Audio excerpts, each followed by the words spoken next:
A ver si me muevo así.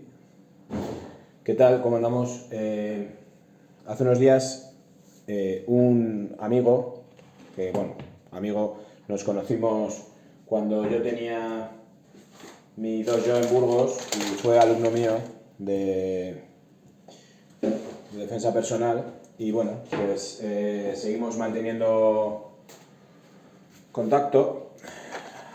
Y el otro día me escribió y me preguntó que si conocía el término kintsugi, que es un término japonés, que es muy interesante. Y entonces le grabé unos audios y bueno, se lo dije a él, digo, joder, esto es un tema súper interesante, porque él estaba haciendo un trabajo, es bombero, y bueno, exactamente no sé de qué estaba haciendo el trabajo, simplemente me dijo que quería mencionarlo en el trabajo y que si podía echarle una mano. Y le dije que sí. Y yo le expliqué cómo entiendo yo este término, que además es un término bueno, que yo creo que daría para no un vídeo, sino para ponernos a reflexionar y dar vueltas y vueltas y vueltas, lo que hacemos siempre, ¿no? Que es dar vueltas. Claro, estoy escribiendo, sigo escribiendo.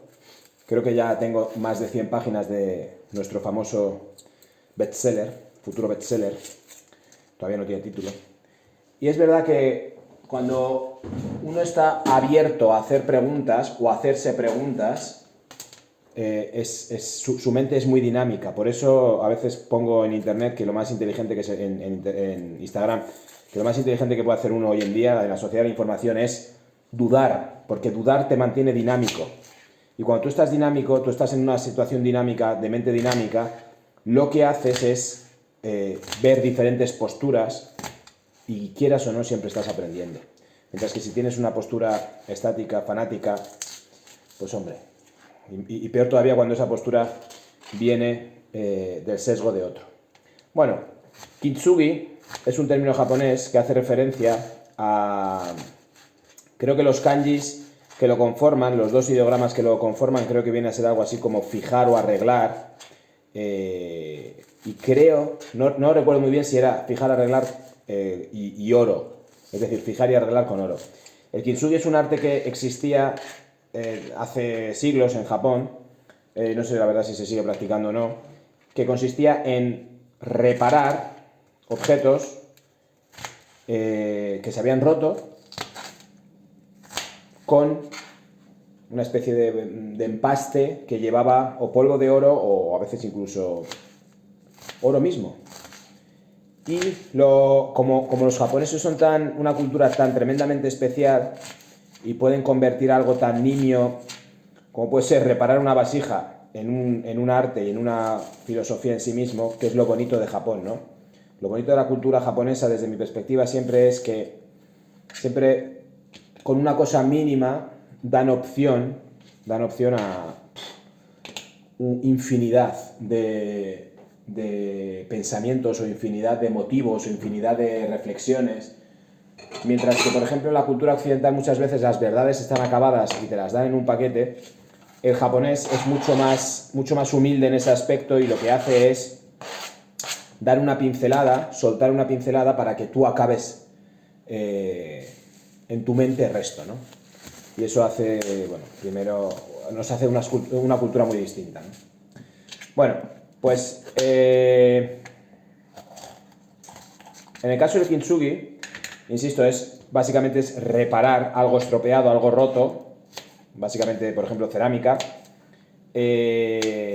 con un empaste que puede ser de oro, que no creo que en muchas ocasiones fuese de oro, pero sobre todo un polvo o sea, una especie de empaste con polvo de oro, ¿no?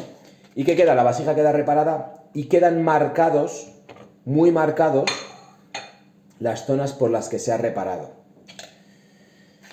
Aquí en Occidente, ¿qué hacemos? Cuando se rompe algo, tenemos dos opciones: o intentamos arreglarlo y que se note lo menos posible que sea roto, o lo tiramos y compramos algo nuevo, ¿no? Comentaba con Edu, con este amigo mío, digo, yo cuando era pequeño era súper frecuente, en los 80, el pantalón del compañero, el pantalón tuyo, del chándal o el vaquero, lo que fuese, lleno de parches, ¿no? Y además es que había parches que molaban un montón y a ti te plantaban un parche encima de un agujero y ibas más contento que la leche al colegio, ¿no?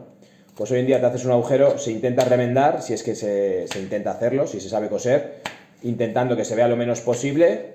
Y no solo eso, sino que en muchas ocasiones, ostras, te ha roto el pantalón, vamos a tirarlo y coger otro nuevo, que cómo vas a ir con el pantalón roto, ¿no? Entonces, estamos en la sociedad de la imagen y del consumo. Y esta filosofía de reparar ha desaparecido, ¿no? Sí que es verdad que estamos con el tema del reciclaje. Yo hoy mismo, curiosamente, en el colegio he hablado de reciclaje a los niños y demás. También es verdad que ahora mismo hay gente que se está metiendo en el negocio de, bueno, pues reutilizar, que está fenomenal y demás, ¿no? Entonces, como siempre, cuando hay una corriente, hay una contracorriente. Cuando en la sociedad hay una corriente, siempre hay una fuerza opuesta, ¿no? Eso es una ley casi física. Pero sí que es verdad que lo que predomina hoy en día es el consumo y tirar y comprar algo nuevo, ¿no? De hecho, la filosofía del chino, de la tienda del chino, es ¿por qué vamos a arreglar algo o por qué vamos a hacer algo que dure? Vamos a hacer algo endeble, barato, y que cuando se tire se compre otra cosa nueva y a tirar, ¿no? Entonces esa filosofía, bueno, pues no sé, hasta cierto punto puede dar trabajo, hasta cierto punto puede ser positivo, pero está muy lejos de este concepto japonés de Kitsugi, ¿no? Entonces yo le decía a este compañero, digo, jo, es que fíjate, cuando tú reparas algo, le estás dando un valor que antes no tenía. ¿Por qué le das un valor?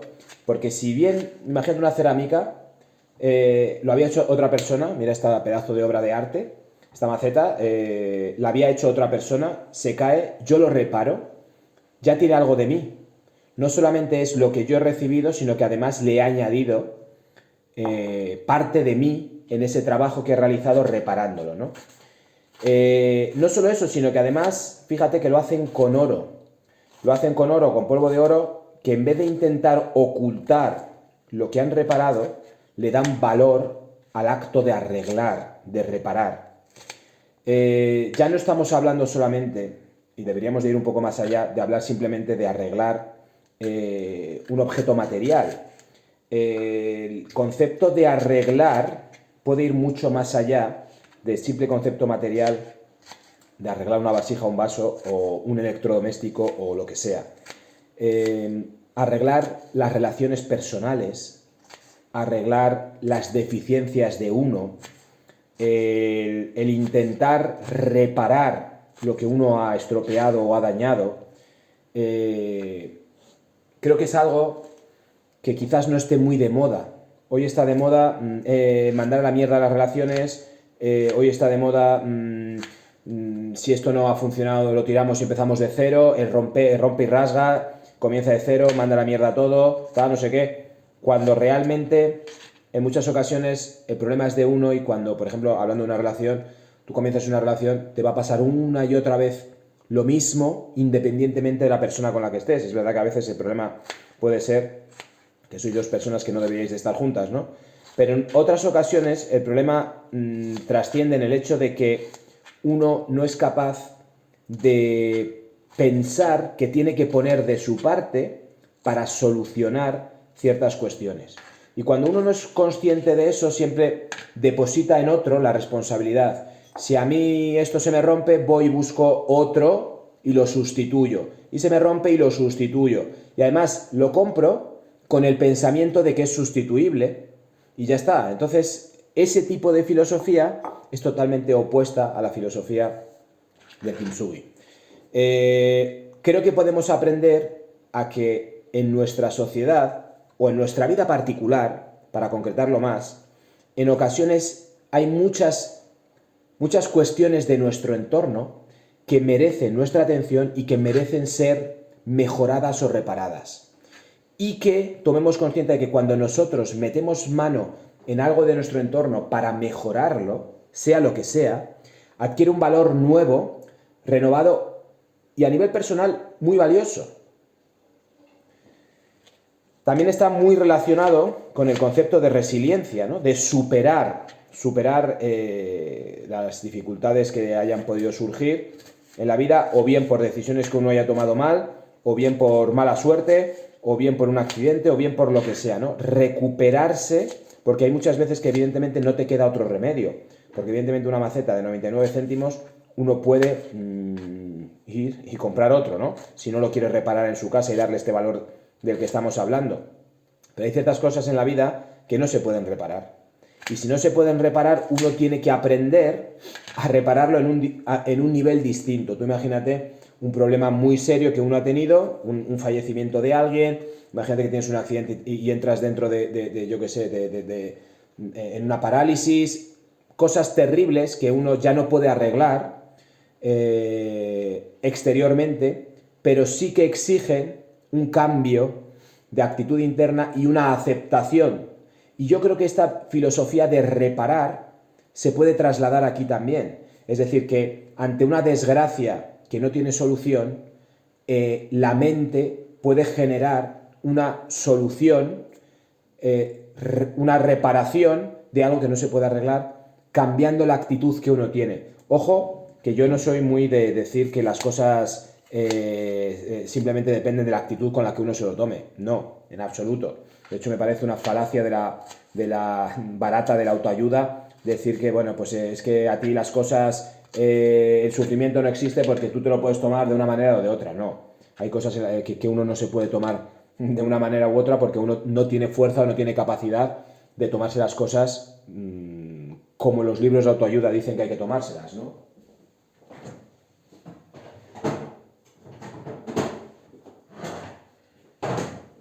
Pero sí que uno puede entrar en el proceso de aprender cómo puedo tomarme las cosas que me están sucediendo en la vida que no tienen solución de una manera que yo pueda convivir con ellas el resto del tiempo que me queda. Entonces es súper interesante el hecho de pensar que cualquier circunstancia, por muy terrible que sea, un ser humano es capaz, quizás nuestra mente esté dotada de serie, de ciertas habilidades para sobrellevar ciertas cuestiones irresolubles. De hecho, la prueba está en que hay mucha gente que, bueno, pues tras una desgracia no solamente se recupera, sino que es capaz de decir que de esa desgracia ha aprendido tanto, que su vida ha mejorado y que ahora es más grande, ahora es más, no sé si llamarlo feliz o más completo de antes de sufrir la desgracia que sufrió. Esto viene muy a relación a la gente que cuando te dice, no, ¿te ha pasado esto? No te preguntes por qué te ha pasado, sino pregúntate para qué te ha pasado. Ostras, es muy difícil que tú imagínate una desgracia del tipo de que tienes un accidente, además fortuito, tú ibas por tu carril pero el otro estaba borracho, te da, pierdes un hijo o, yo qué sé, te quedas paralítico y te llega el listo de turno y te dice, bueno, en vez de decir por qué me ha pasado esto a mí, Dios mío, pregúntate para qué te ha pasado. Le mandas a la mierda, si puedes le rompe las piernas. Rickson Gracie, bueno, si lo conocéis bien y si no tampoco pasa nada, perdió un hijo y él cuenta que después de, no sé, 2, 3, 4 años de luto o de intentar, bueno, pues asumirlo y demás, él entró en una dinámica de poder pensar en el para qué. Pero evidentemente no a bote pronto, sino con cierta perspectiva, con cierto callo del hecho, con los años, ¿no? Y él concluyó que la muerte de su hijo le había servido a él, después de años de trabajo sobre ello, para aprender a vivir la vida cada día que él le quedaba de vida a él con una intensidad completamente nueva. Evidentemente, estoy seguro que si él pudiese, hubiera preferido no tener ese aprendizaje, ¿no? Pero sí que es verdad que llegado el momento, a ti te queda la opción del suicidio, te queda la opción del psiquiátrico con una depresión profunda de caballo, o te queda la opción de decir cómo intento yo salir de este drama tan terrible que me ha tocado vivir, cómo reparo yo esto que no tiene ya reparación, que no es una cosa que yo pueda arreglar, y ahí pues entra en juego tus potencialidades, o sea, tu fuerza, y en muchas ocasiones pues la ayuda que tienes que pedir a ciertas personas para que te guíen en un camino tan difícil, ¿no? Pero bueno, este concepto creo que es muy interesante a la hora de, sin llegar a estos extremos, a la hora de entender que tenemos que valorar la cosa de que nosotros tenemos capacidad de arreglar, de reparar, en gran medida, muchas de las cosas que nos pasan. Incluso en tu puesto de trabajo, si tú trabajas en determinado trabajo y tú das de ti un porcentaje, puedes dar mucho más y tu día a día va generando ciertos problemas, tú puedes intentar reparar lo que has estado haciendo mal o cambiar de actitud para arreglar tu función laboral, porque es importante, somos piezas de una sociedad y el hecho de que cada uno dé lo mejor de sí en su puesto de trabajo es lo más que podemos hacer para cambiar la sociedad. Nosotros no podemos cambiar al presidente de turno, no podemos acabar con una guerra que está a 6.000 kilómetros de aquí, no podemos hacer ciertas cosas, pero nuestro grano de arena para cambiar la sociedad, para poder decir soy un agente de cambio positivo, es intentar pensar en cómo reparar los pequeños errores que, por ejemplo, en tu vida social cometes, en tu punto de trabajo, en tu puesto laboral cometes, y eso es lo que a ti como ser humano te tiene que llenar plenamente porque es la parte de tu servicio a los demás. Entonces ahí también el hecho de decir arreglo o cubro o mejoro las deficiencias que yo tengo, por ejemplo, en mi puesto laboral, eso es una marca de oro. Eso es una marca de oro y hay que destacarlo. En cambio, tapar lo que uno hace o hacer cada vez menos o hacerlo mal o hacerlo a medias y nadie se entera, o sea, la picardía, ¿no? La sociedad de Lazarillo de Tormes y todo esto nos va a llevar ¿a qué? Pues a tener la mierda de sociedad que podemos, peor todavía de la que tenemos, ¿no? Entonces, siempre hay cosas en mí y en mi entorno que dependen de mí que yo puedo hacer mejor, que yo puedo arreglar. Y de eso habla esto, ¿no? Por eso se marca con oro, porque mira, esto está arreglado. Esto está arreglado, esto se rompió y yo lo arreglé. Y fíjate por dónde lo arreglé. Y fíjate que lo que más brilla de la vasija, si esto estuviese arreglado con esa masa que lleva oro, lo que más brilla de la vasija es por dónde se rompió y por dónde yo lo arreglé. Y eso es lo que a esto le da un valor incalculable frente a una vasija nueva que no estuviese roto. Entonces el valor de la reparación es de lo que habla esta filosofía y se puede aplicar a muchísimos ámbitos. Si os paráis a pensar en vuestras acciones en vuestro entorno, o en vuestras acciones presentes, de mañana, de ayer, de hace 6 meses, trato con tus padres, con tu pareja, Si te paras a pensar qué necesito reparar de mi relación con mi madre, qué necesito reparar de mi relación con mi hermana, qué necesito reparar con mi relación con mi mascota, que la saco 2 veces al día y el pobre está estresado en casa, qué necesito reparar de la relación con mi mujer, con mi hijo, con no sé qué es lo que puedo reparar y qué es lo que puedo mejorar. Y eso va a marcar una diferencia tremenda, porque si no, y esto lo vamos a entender rápidamente, si yo no reparo algo se va a estropear y cada vez se va a estropear más o directamente lo tiro. Pero es que hay cosas como la relación con tu madre, con la relación con tu hijo, con tu mujer o en tu puesto de trabajo, si no tienes opción de cambiarlo, no se pueden tirar. Entonces ahí entra el valor de la reparación. Hay que darle vueltas. Mantengamos el fuego vivo en tiempos inciertos.